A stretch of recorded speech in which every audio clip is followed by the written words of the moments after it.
The year was 1905, and in the heart of Ohio, a train pulled away from its station carrying a cargo unlike any other. Dozens of children with no families, no possessions, and no future but the one promised to them by strangers. It was known as an orphan train, part of a movement that claimed to rescue abandoned children from the squalor of city streets. To the outside world, it was an act of Christian charity, a salvation for the forgotten. But for those who boarded this particular train, salvation never came. Witnesses recalled the strange, uneasy silence that seemed to follow the carriages that day.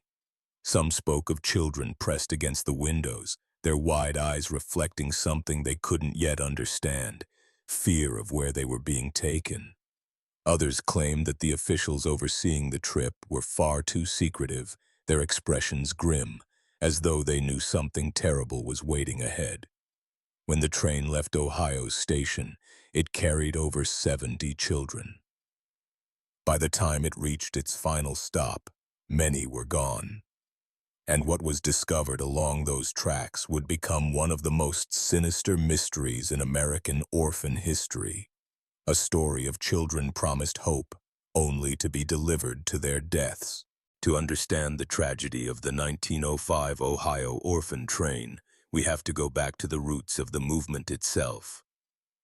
Beginning in the 1850s, America was facing a crisis hidden behind its booming cities, tens of thousands of abandoned children. New York City alone was filled with orphans living in alleyways, sleeping under bridges, or packed into overcrowded, disease-ridden tenements. To the wealthy elite, these children weren't human lives in need of care. They were a social problem to be removed. That solution came in the form of the orphan train movement, spearheaded by religious institutions and charities. Their idea seemed noble on the surface. Take children from the filthy streets of the East Coast, place them on trains, and send them west to families who were told they could give them a better life. Between the 1850s and the 1920s, more than 200,000 children were shipped across America like parcels, many of them without records, names, or any say in where they were going. Some were adopted, others forced into labor, and far too many simply disappeared. And in the shadows of this movement lurked abuse, corruption, and secrecy. Ohio, in particular, became a dark chapter in this story. By 1905, the state was a major hub for these trains, moving children through small rural towns where questions were rarely asked. No oversight, no accountability, just children vanishing into the system. It was under this broken promise of salvation that the doomed Ohio train departed, never to be forgotten. By the turn of the 20th century, Ohio was a state caught between industrial growth and rural poverty, with factories swallowing up workers in cities and farms collapsing under debt in the countryside. The number of abandoned and neglected children rose at an alarming rate. Charitable institutions, many run by the church, presented themselves as saviors. They promised shelter, food, and a chance at adoption. But behind their stone walls, the truth was far darker. Ohio's orphanages were overcrowded, underfunded, and often brutal. Children slept on straw mats, were beaten for disobedience, and fed little more than bread and broth. Disease spread quickly, and death certificates were often forged or ignored. For many of these children, the orphan train wasn't an opportunity, it was an escape from suffering. But escape to what? The families who received them weren't screened for kindness or stability. A boy could be handed over to a farmer who needed another pair of hands, or a girl could be taken in by a family that saw her only as a servant. And once a child was placed, no one came to check if they lived or died. By 1905, Ohio had become one of the largest departure points for these trains. Local officials boasted that they were solving poverty by removing the burden of these unwanted children. But what they were really doing was feeding them into a system where thousands would vanish without explanation. And when the 1905 train left Ohio, carrying its cargo of children into the unknown, it would prove just how dangerous that system had become.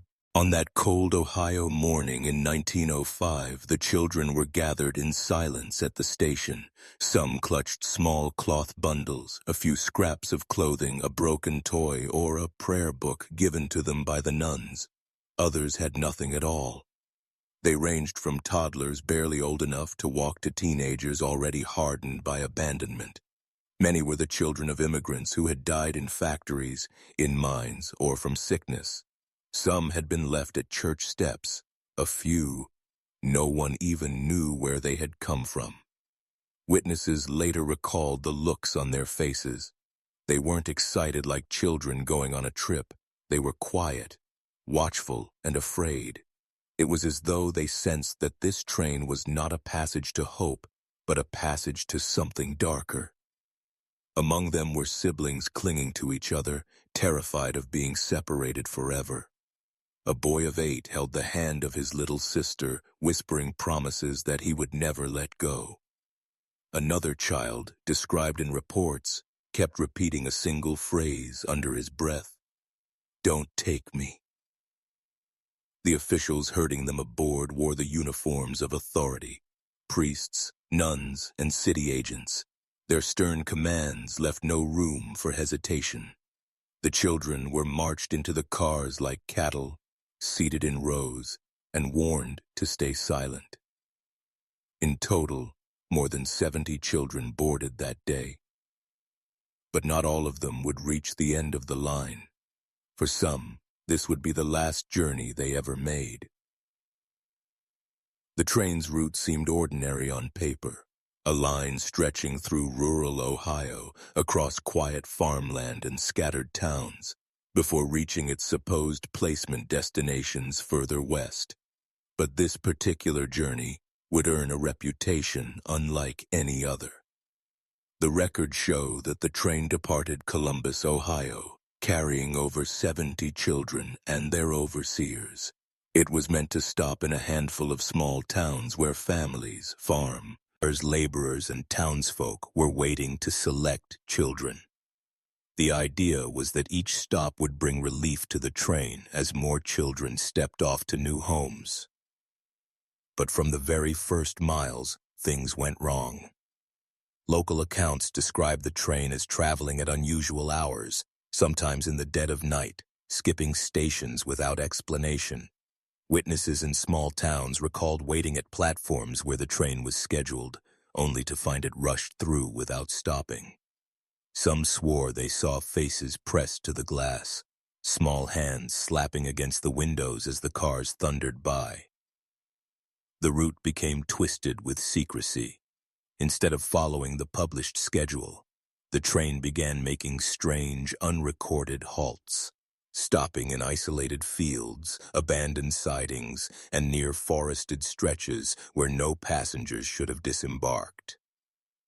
By the time it reappeared at the next known station, the number of children inside had changed.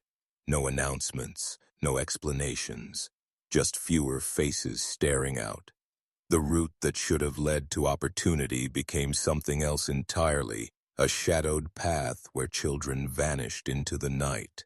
And for the families waiting at the final stop, what stepped off that train was not what they expected. Every orphan train had its watchers, the adults responsible for escorting the children and ensuring their safe delivery. But those who rode the Ohio train of 1905 would later be remembered with suspicion. Among them were 2 Catholic nuns, dressed in black habits that gave them an almost spectral appearance. Witnesses described them as severe, unsmiling, and silent, except when they barked orders at the children. One survivor claimed the nuns carried keys and ropes, items no one ever explained. There was also a priest, Father Callahan, a man in his late 40s whose reputation in the diocese was already stained with whispers of cruelty. He was said to have disciplined children in the orphanage with methods so harsh that even staff questioned his motives. yet he was placed in charge of the journey. Two civilian overseers, hired by the placement agency, acted as guards more than caretakers. They patrolled the aisles of the train cars, forcing children back into their seats if they cried or tried to move. At least one witness from a station along the line recalled seeing a boy dragged back into the carriage by his collar when he tried to slip away. Together, these figures were presented as protectors, but in reality, they wielded total control. Once the train doors slammed shut, the children's fates were entirely in their hands. And what makes this story so chilling is that every name connected to the 1905 train would later vanish from official records. The priests, the nuns, the overseers, almost as if they had been erased. The morning of the departure began like any other inside the cold stone walls of the orphanage. The children were woken before dawn, lined up in silence, and told they were going on a journey to a better life. But survivors would later recall that it did not feel like a promise. It felt like a sentence. Some of the younger ones cried, clutchy, hing at the nuns' skirts, begging not to be sent away. The older children knew better than to protest. They stood in line with hollow expressions, already hardened by years of discipline and neglect. The nuns handed each child a small card with a number, as though they were livestock being catalogued. No names, no identities, just numbers. Witnesses at the time said it was an efficient way to keep track of who boarded the train. But when the tragedy unfolded, those same numbers would raise chilling questions about how many were truly accounted for. As they were marched outside, the air was heavy with the metallic scent of coal smoke. The train loomed at the station like a black serpent, its carriages waiting in silence. A few townsfolk watched from a distance, some curious, some unsettled, but none dared intervene. One story tells of a little girl, no older than 6, who refused to let go of the orphanage gate. She clawed at the iron bars, screaming that she wanted to stay. A nun pried her fingers loose one by one, dragging her to the platform. When the final whistle blew, the children were herded into the train cars. The doors slammed shut. For those left behind, it was just another orphan train departing Ohio. For the children inside, it was the last time many of them would ever see daylight. Which raises the question, were they simply escorts, or were they executioners? Not everyone was blind to the unease surrounding the 1905 train. Long before it departed the station, whispers were already circulating among townsfolk and even some staff inside the orphanage. There were stories of children being sent away in larger numbers than usual, far more than could ever be placed in the farming towns along the route. Questions arose.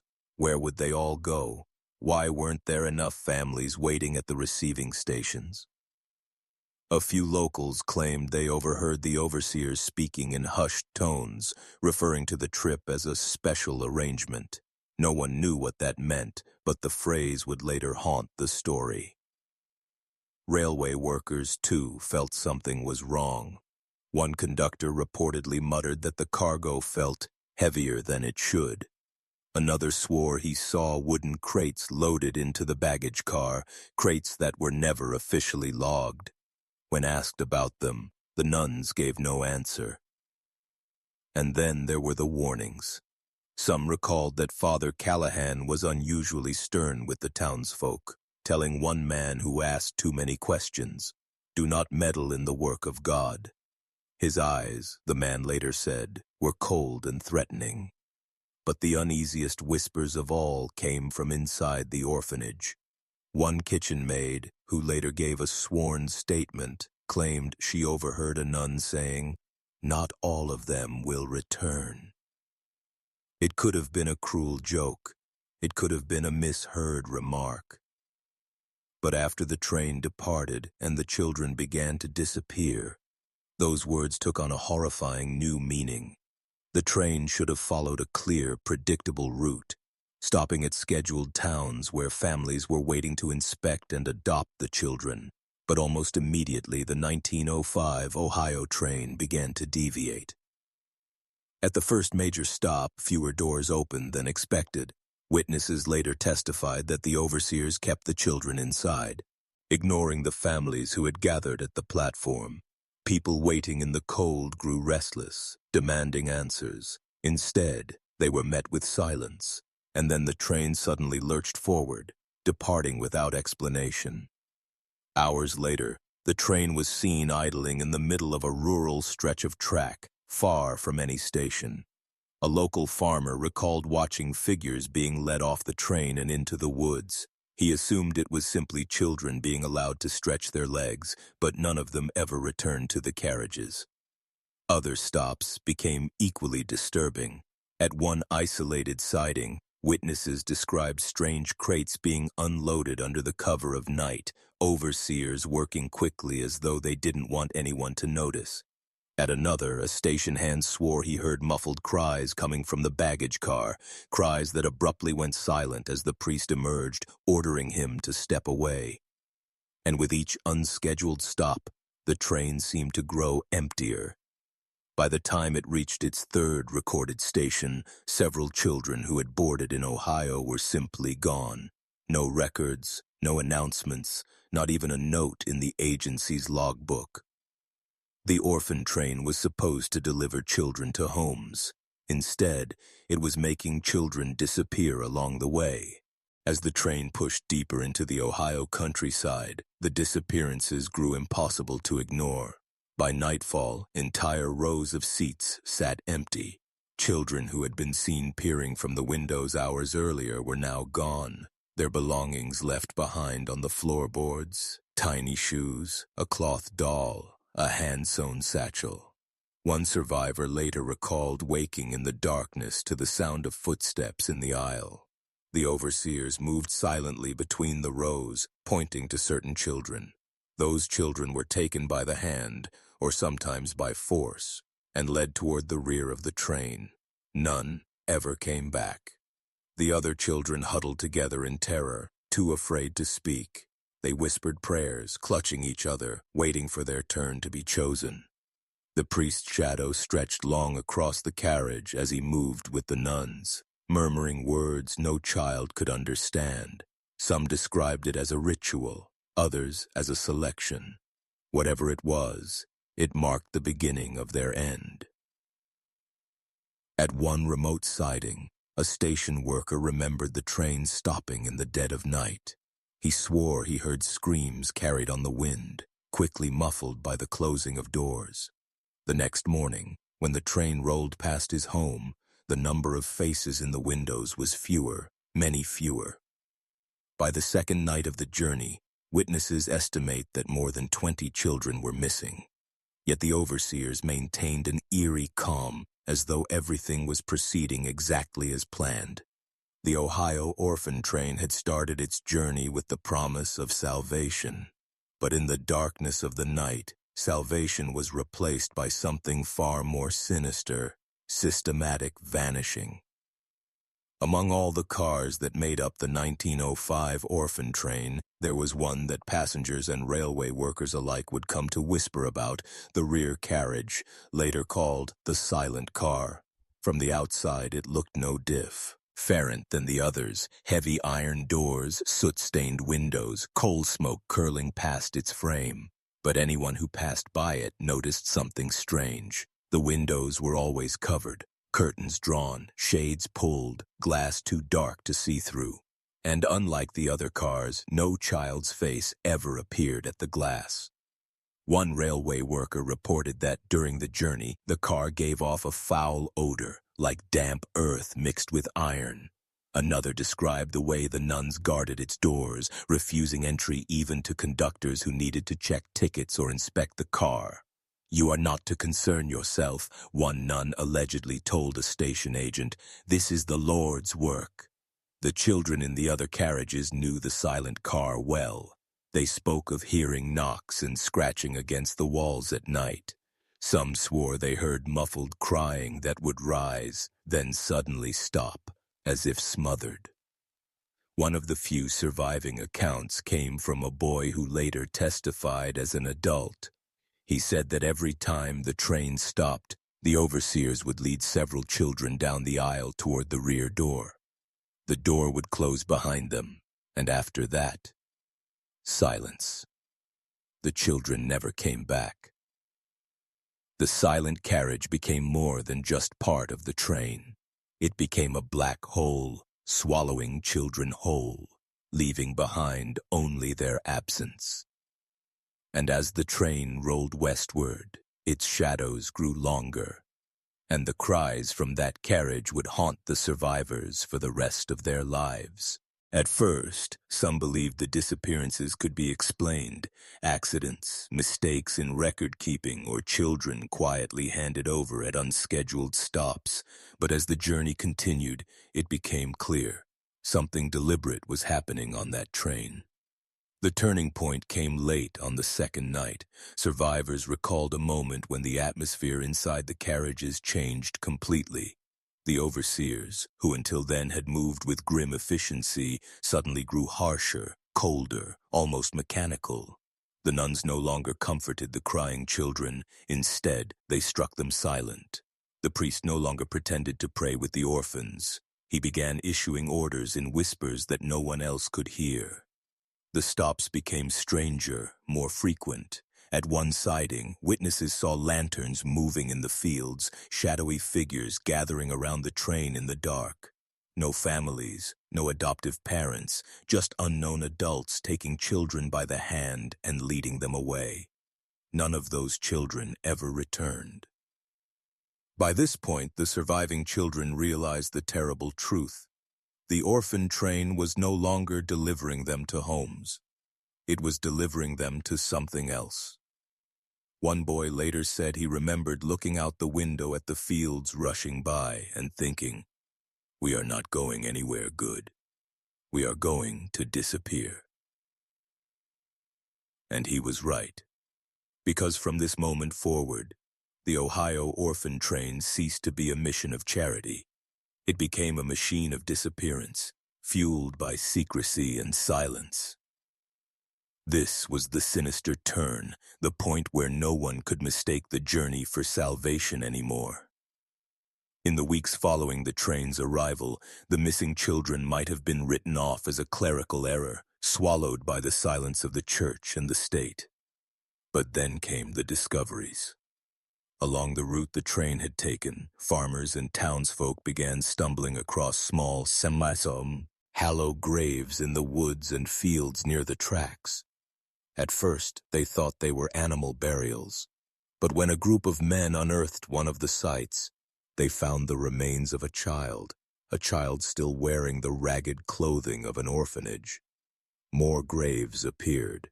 Some held only a single body, others contained 2 or 3 huddled together. None bore markers, crosses, or names, just mounds of disturbed earth, hastily covered as though someone had been in a hurry. Rumors spread quickly.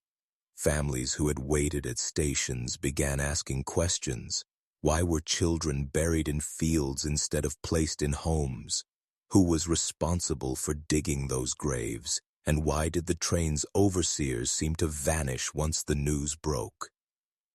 The most chilling discovery came from a railway worker who followed a set of disturbed tracks into the forest. There, beneath a cluster of oak trees, he uncovered a pit lined with cloth fragments, remnants of the numbered tags the children had been given at the orphanage. The numbers matched those of children who had never arrived. The hidden graves told a story the overseers would not, that the orphan train was not simply losing children, it was burying them along the way, and Ohio was left to ask itself a question no one wanted to answer. How many more graves were still out there, waiting to be found? The discovery of the graves did not remain a whispered rumor for long. By late summer of 1905, local newspapers began to pick up the story. Their headlines splashed across the front pages in bold, uneasy type. "Children vanish from orphan train," one Ohio paper declared. Another, more blunt, printed, "Graves along the railway. Who is burying the little ones? At first, the coverage was cautious. Editors repeated the church's official line that some children had been placed early with families and that others had succumbed to illness during the journey. But readers were not convinced. Illness could not explain the secretive burials, nor the missing adoption records. As more graves were uncovered, the press grew bolder. Journalists began questioning the integrity of the children's aid societies and the Catholic institutions that operated many of the trains. One article asked outright, "Are these trains rescuing orphans or disposing of them?" Yet even as some papers pushed for the truth, others worked to suppress it. In cities where the church wielded power, the stories were softened, rewritten, or pulled from circulation entirely. Reporters who pressed too hard were warned, even threatened. Still, the image of the orphan train of death had already taken hold in the public's imagination. Letters poured into editors' offices from families across Ohio and beyond, many claiming they had lost track of children who were supposed to be on those trains, children they would never see again. For the first time, the public began to question what they had long accepted, that the system meant to save these children might in fact be feeding them into something far darker. Not every child vanished on that cursed journey. A handful survived, though the memories they carried would haunt them for life. One girl, later interviewed as an adult, described how the train would stop. In the middle of nowhere, the overseers would march some children off into the woods, telling the others they were being taken to meet their new families. But those children never came back. Another boy recalled the nights on the train. He spoke of how certain children were pulled from their seats by the men in charge and led into the freight cars at the back. Screams were muffled, cries stifled, and when morning came, their seats were empty. The boy remembered asking where they had gone, only to be told they had already found homes. Perhaps the most chilling testimony came from a survivor who claimed the overseers carried shovels and lime powder aboard the train. He remembered the smell, the way the men's hands were caked with dirt when they returned, and the way the younger children cried quietly in fear, knowing what that meant. Some of these survivors were eventually placed with families, but most grew into adults who refused to speak of their childhoods. Only in old age, when the newspapers pressed them, did fragments of their stories surface. Their words painted a damning picture, that the orphan train was not simply a vehicle of charity, but a moving graveyard on rails. The survivors lived, but they carried the guilt of knowing dozens of others never stepped off that train alive. As public suspicion grew, whispers began pointing not only to the train operators, but to the institutions behind them. The investigation revealed that many of the orphan trains, particularly those departing from Ohio, were overseen by Catholic charities and parish-run orphanages. At first, the church denied all involvement. Priests spoke from pulpits, declaring the rumors slanderous attacks against holy work. But behind the scenes, investigators uncovered financial ledgers that told another story. Large sums of money had been transferred from rural families to diocesan offices, payments allegedly made for adoption placement. But the records were incomplete. Whole pages were missing, dates altered, and names erased. The deeper the investigators dug, the more it appeared that children were being sold, not placed. One shocking revelation came when an abandoned parish building was searched. Inside, they found crates of clothing labeled with the initials of children who had supposedly been successfully placed. Those very same initials matched names later discovered in shallow graves. The church continued to silence its critics, branding the claims as Protestant propaganda or yellow journalism. But the evidence was mounting, and even some devout Catholics began to question what their leaders were hiding. The chilling question arose: were these deaths the result of negligence or something orchestrated? For the first time, It was no longer just about missing children. It was about a system of power, faith, and trust, corrupted and weaponized against the most vulnerable. The truth might have remained buried forever, if not for one man. A quiet parish priest from Ohio, Father Thomas Keating, stepped forward at great personal risk. Unlike his superiors, Keating had grown uneasy with what he had witnessed. He had seen the orphan ledgers doctored, watched children load, had onto trains with no records of where they went, and even overheard hushed conversations between higher clergy about disposing of the unwanted. Late one night, Keating penned a letter to a local newspaper editor. In it, he accused the church of deliberately covering up child deaths linked to the orphan train. He claimed entire groups of children had been sent to families that were never vetted, some who treated them worse than slaves, others who never existed at all. When the letter was published, it caused an uproar. Parishioners were horrified, communities demanded answers, and church officials scrambled to silence the priest. Keating was quickly branded a heretic. He was stripped of his duties, cast out of his parish, and threatened with excommunication.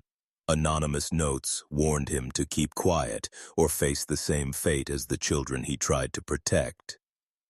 But Father Keating refused to stay silent. He gave interviews, produced copies of documents he had smuggled out, and described what he believed was a systematic disposal of unplaceable children, those deemed too sick, too unruly, or too unwanted. His testimony was the first crack in the church's carefully constructed facade. And once the public saw a priest willing to break rank, they began to wonder, how much darker was the truth he was trying to expose? The publication of Father Keating's accusations ignited a storm across Ohio and beyond. Newspapers from Chicago to New York seized on the story, printing bold headlines that read, "Priest claims children sold by church. The sinister truth of the orphan trains." The public was horrified. Families who had once trusted the church with donations now began questioning where their money had gone. Mothers whispered in fear that their own children could be next, and rural communities who had accepted orphan children began to feel the weight of suspicion. Yet the church responded with swift fury. Bishops and archbishops issued statements calling Keating a liar, claiming he had fallen into madness and Protestant corruption. They accused newspapers of sensationalism and warned their congregations not to believe the slander. Some loyal parishioners rallied behind the church, defending it against what they believed was a malicious smear campaign. Others, however, grew restless. Town hall meetings turned heated, with citizens demanding answers about why so many children were unaccounted for after boarding the trains. Journalists who pressed further found their access denied. Records vanished overnight. Officials went silent, and local law enforcement, often deeply tied to the church, refused to investigate. But something had shifted. The people were no longer willing to look the other way. They demanded proof of innocence, or accountability for guilt. The church might have controlled the narrative for decades, but now, with whispers of shallow graves and missing records, public trust was unraveling. And the more the church denied, the guiltier it appeared. As public pressure mounted, whispers turned into investigations, this time not led by officials, but by grieving families, tenacious journalists, and a handful of reformers determined to uncover the truth.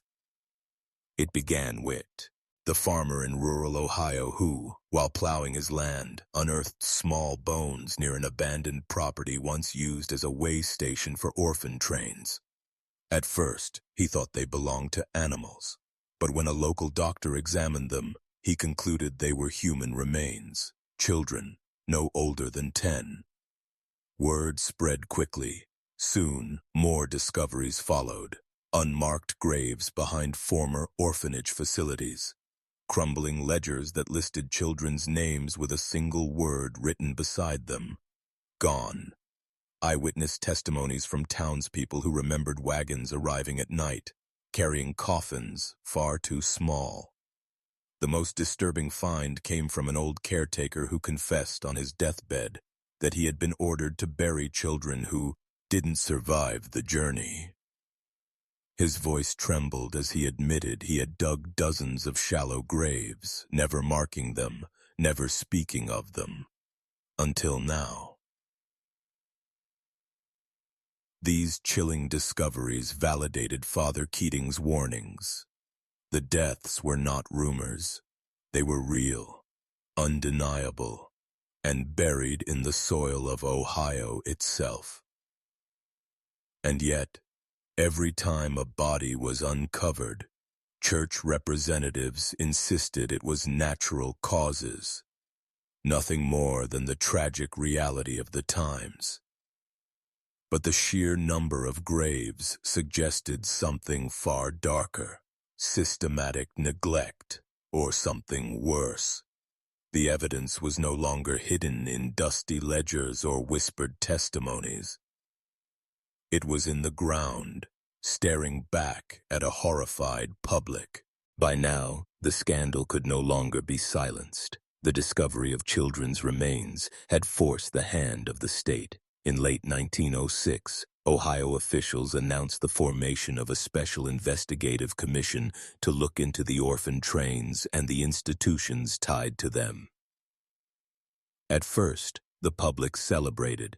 Headlines promised justice for the forgotten children. Families believed at last they would get answers, but almost immediately, cracks began to show. The commission was stacked with men who had deep connections to both the church and wealthy donors who had funded the orphan system. Records that were supposed to be turned over suddenly went missing. Witnesses who had bravely come forward recanted their stories after late-night visits from unknown men. Even more suspicious, the commission's early reports insisted there was no evidence of foul play, chalking up the deaths to malnutrition, influenza, and the harsh realities of frontier life. The official tone grew defensive, almost protective, not of the children, but of the very institutions accused of abusing them. Meanwhile, reformers on the outside, including Keating's allies and sympathetic journalists, leaked documents that contradicted the government's narrative. They accused the commission of being nothing more than a cover-up machine designed to protect reputations and powerful interests. For the grieving families, the betrayal was almost worse than the horror itself. Not only had their children been taken and discarded, but now the truth of their suffering was being buried beneath bureaucracy and lies. In the end, the state intervention did not silence the questions, it only deepened them. Because if the government itself was complicit, then who, if anyone, was willing to speak for the dead? Every scandal has its truth-tellers, those rare individuals who risk everything to expose what others want bury. But in the case of the orphan trains, those who spoke up rarely lived long enough to be heard. Father Keating was one of the earliest to raise alarms, but he was not alone. Several orphanage workers, train conductors, and even adoptive families came forward with accounts of abuse, neglect, and secret burials. Each carried stories that could have dismantled the carefully maintained facade of charity. But one by one, these voices were silenced. A former matron who had kept diaries describing the disposal of sick children died suddenly in what was called a house fire, though neighbors whispered about accelerants. A conductor who admitted to falsifying passenger records was later found drowned in the Ohio River, his death officially ruled an accident. A journalist preparing to publish a full expose vanished on a train ride from Cleveland to Cincinnati. His notes were never recovered. Most chillingly, Father Keating himself disappeared. Parishioners claimed he was last seen leaving the rectory late one night, carrying a satchel of documents that contained names, dates, and ledgers. He never returned. The church announced he had gone abroad for health reasons, but no ship records, no letters, no sightings ever surfaced. For reformers, his vanishing was a message written in blood. Speak too loudly, and you will be erased. By silencing whistleblowers, the institutions not only protected themselves, they ensured the children's suffering would remain a whisper instead of a scream. And yet even silence leaves behind shadows. The missing, the dead, the vanished. They became part of the ghostly record that no cover-up could fully erase. Though officials tried to erase the truth, the horrors of the orphan trains carved wounds too deep to fully disappear. The legacy of what happened in Ohio didn't just fade into dusty archives. It lingered, passed down through stories, rumors, and an atmosphere of dread. In small towns, whispers persisted. Families swore that abandoned farmhouses where children had been sent remained cursed. Locals claimed to hear weeping at night or the faint rattle of a train on rusted tracks long since torn up. Some refused to build homes on certain parcels of land, saying the ground was too hungry. For descendants of the children, the scars were generational. Many survivors had been too young to understand what happened, yet they grew into adulthood carrying fragments of memories. Dark dormitories, endless hunger, and the sound of wheels clattering into the night.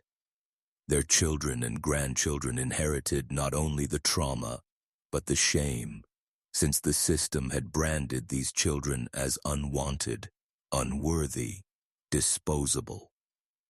Even historians admit the tragedy has a ghostly quality. Few official records survive, and those that do are riddled with contradictions. What is certain is this: dozens, perhaps hundreds, of children vanished without trace, swallowed by an institution that claimed to save them. Today, some Ohio communities still host memorial vigils. Wooden crosses are planted along forgotten railway lines, each one a silent reminder of a child who never made it home. It is as if the story itself refuses to rest. The orphan trains may have stopped rolling, but their haunting legacy continues to echo in the voices of those who cannot forget, and those who refuse to let the dead be silenced. For decades, the stories of vanished children lingered like folklore, chilling but unproven. Then came the discoveries. In the late 20th century, construction crews digging near an abandoned Orphan in rural Ohio unearthed something no one expected: small human bones buried shallow in the earth. The remains were fragile, some no bigger than a child's wrist. Local authorities quickly labeled it an old cemetery plot, but the records revealed no such burial ground existed. Soon after, amateur historians and genealogists began cross-referencing parish records with orphan train manifests. Names of children who boarded trains simply stopped appearing. No adoption papers, no death certificates, nothing but silence. Whispers spread that private landowners, disturbed by uneven ground and strange depressions in fields, uncovered more skeletal fragments when plowing. In one case, a rusted child's shoe was found alongside a tiny skull. The landowner quietly reburied it, afraid of the attention and of the church. The most damning evidence surfaced in 2001, when ground-penetrating radar scans were conducted on a former orphanage site slated for redevelopment. Beneath the soil, investigators identified dozens of irregular voids, mass burial pits. The site was sealed off, but reports circulated that the voids contained the remains of children who never made it to their so-called new homes. To this day, no official excavation has been sanctioned. Some say the church still exerts influence, keeping shovels from piercing the ground. Others argue that opening the earth would force the state to acknowledge a crime it has long ignored.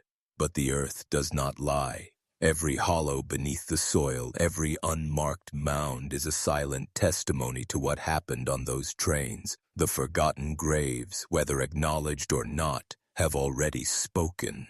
The orphan train was sold to the public as salvation, a benevolent mission to rescue the poor, the abandoned, the unwanted. But history has revealed a truth far more sinister. In the shadows of charity, children were treated as cargo, shipped into the unknown, and far too many never returned. The Ohio tragedy is just one piece of a much larger pattern. Across America, countless children disappeared, their names scrubbed from records, their graves unmarked.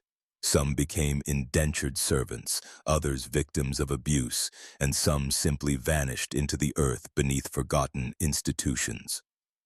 The lesson is chilling. When society places blind trust in powerful institutions, whether religious, governmental, or charitable, it creates the perfect breeding ground for exploitation. Behind the polished sermons and promises of salvation, a system of cruelty thrived, hidden under the guise of righteousness. Even now, the story of the orphan train is often romanticized, taught as an act of kindness that gave children new opportunities. Rarely do textbooks mention the deaths, the graves, the families torn apart forever.